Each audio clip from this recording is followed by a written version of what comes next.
contestó. Celebraba en fin ratones el congreso al roedor.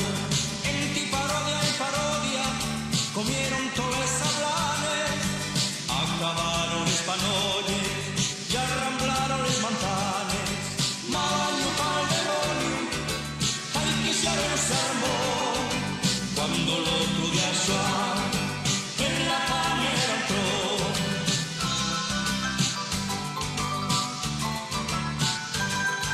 Garrón, Paluti, Avellano y a palos pa' acá y pa' allá.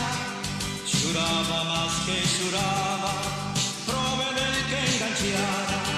Quedas muy condenado, vaya maldad que tenía. Farta vence que la noche y escondíanse de día. Maño pa'l demonio, ay que se armó.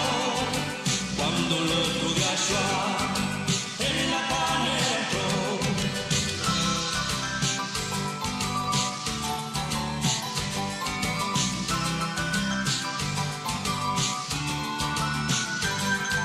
Metió ellos un gato pinto pa' acabar con el Belén. Y cuando estaba durmiendo pusieron el cascabel. Juan ya desesperado, sin gota ya de paciencia, pasó corriendo pa' Oviedo a solicitar audiencia. Maño pa'l demonio, ay quisieron se armó. Cuando lo tuve allá en la pañera entró.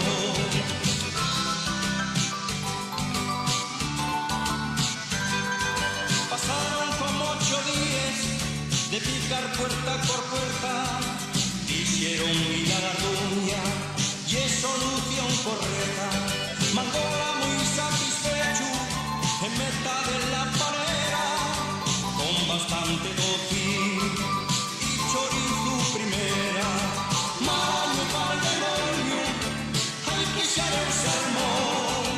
Cuando lo tuve allá en la panera entró.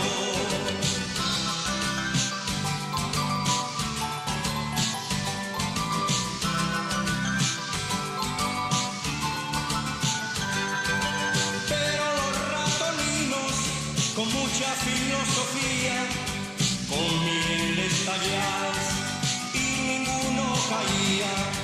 El provipaisano lleno de indignación llamó a los inquilinos a la reconversión. Maño pa'l demonio, ay que se armó. Cuando lo tuve allá en la pañera entró.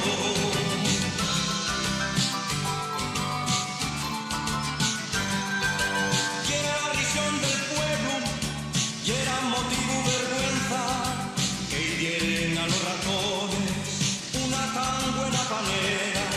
Juan queriendo salvar su buena reputación declaró todo lugar